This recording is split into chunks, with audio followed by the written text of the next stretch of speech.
Oh yeah. So after the last two recipes, so we did a pad thai and we did katsu curry.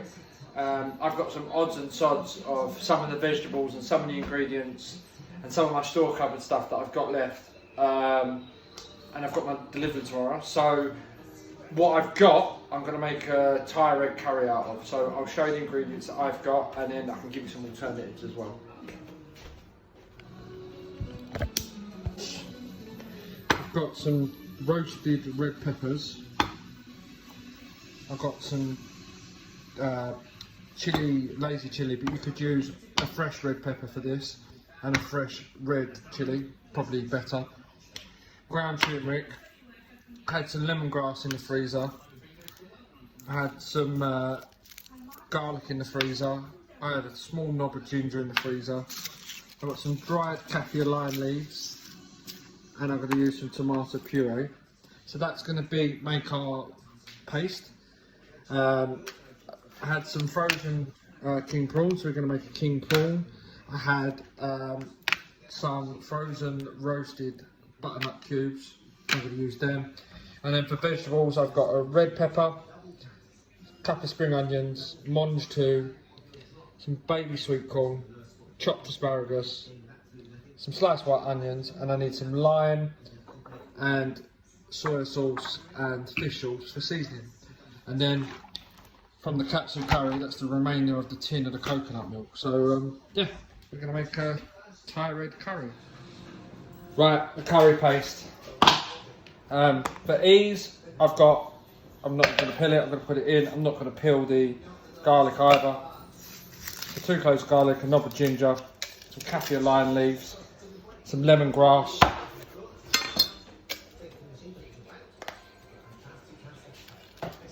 teaspoon of turmeric,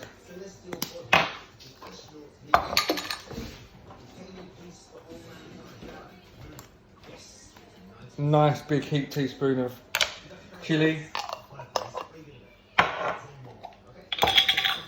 and then I've got these roasted jarred red peppers. I'm going with 2 big ones, and then tomato puree,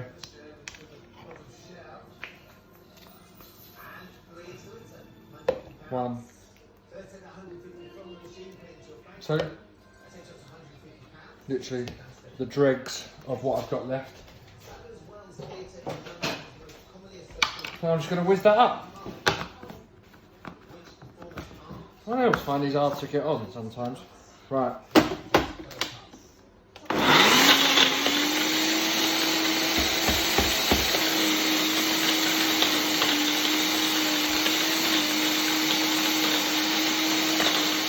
One thing I did forget to put in here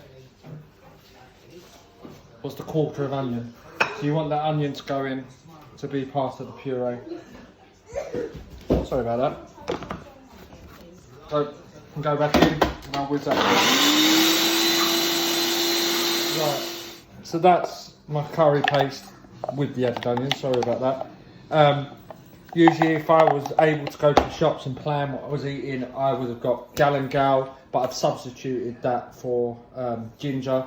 I would have had fresh kaffir lime leaves. I would have had a lot more spices, but this is a good paste. We're not going to use this all, so what I usually do is get an ice cube tray and fill each segment with some of the paste, and that's an easy way of freezing it, and then when you want to come to cook another curry again, you can just pull it out of the freezer, pop the ice cube out, and you've got a fresh curry paste.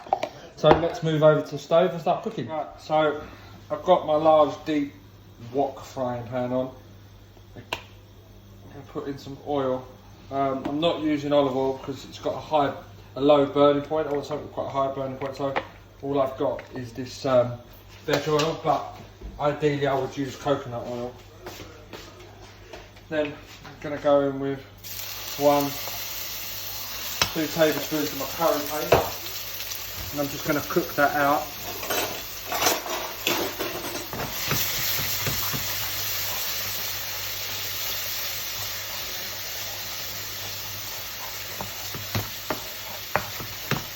Until it thickens and the spices are cooked through. Right, the spices paste is cooked through. I'm now going to go in with my other half coconut milk that's saved over from the katsu curry.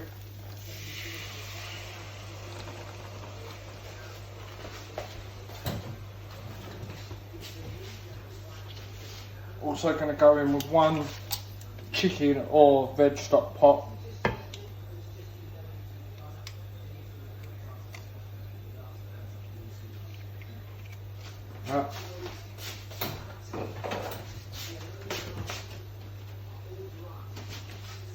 And then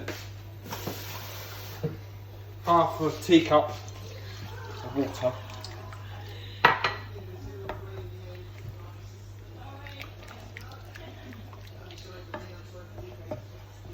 And just going to cook that until it thickens up a little bit.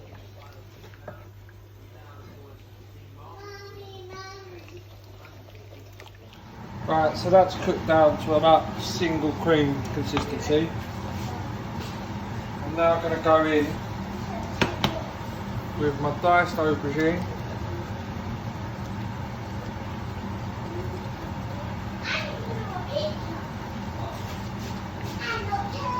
And my roasted butternut squash from the freezer. If you didn't have this pre-roasted stuff you can buy, if you were just using raw, that would be the first the first vegetable you add, and you cook it until it's cooked through. But as it's cooked, you put it in now. And I'm just going to cook them until the aubergines are semi-soft. Actually, to go in with the peppers and all.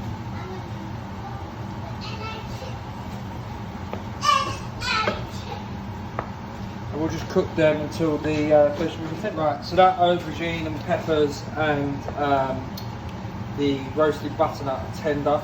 I'm now going to go in with the frozen prawns, but again, you could use chicken, you could just use vegetables if you want, or you could use fresh prawns, whatever. Like I said, this is just what I had in the fridge / freezer. Go in with the Monge 2, baby sweet corn, and then I've got some halved sticks of spring onion. And I'm going to give them 5 minutes just to soften. And the prawns to cook, of course.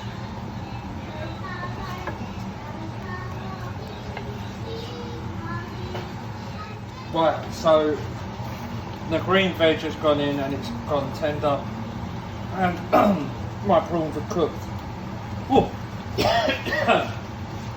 I would usually be adding palm sugar, but I don't have no palm sugar, so I'm going to go for another natural source of sugar, which is some honey. And then to counterbalance that honey, I'm going to go in with 1 whole lime.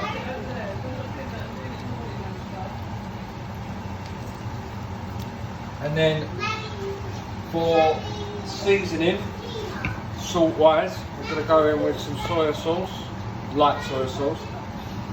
And then for some umami flavouring, I'm going to go in with fish sauce. And this is just to taste, so taste yours. If you feel like it needs a bit more fish sauce, add a bit more fish sauce. If it needs more lime, add more lime.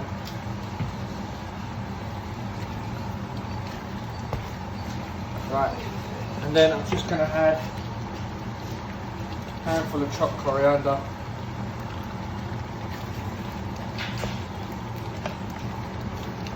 And that's it. That has taken 15 minutes from start to end.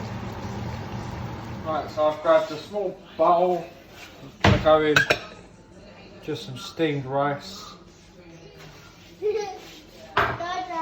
Get down. And then I'm going to ladle in my store cupboard 20-minute fresh made prawn red Thai curry.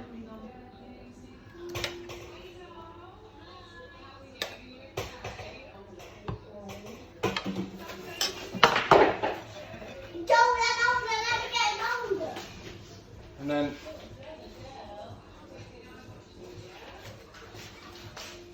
fresh coriander, a bit more sauce.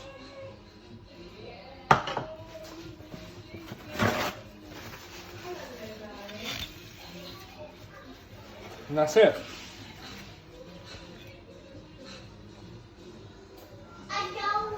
Thai prawn curry.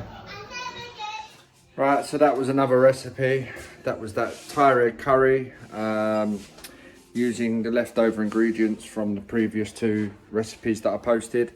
If you don't have all them ingredients, just DM me and we can go through a list of what you have got, and we can choose some stuff that you've got to make your own Thai red curry. And if you do, please post and tag me in at Chef Ager.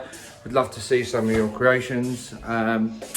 Thanks again, guys, and stay tuned for the next episode. Ta.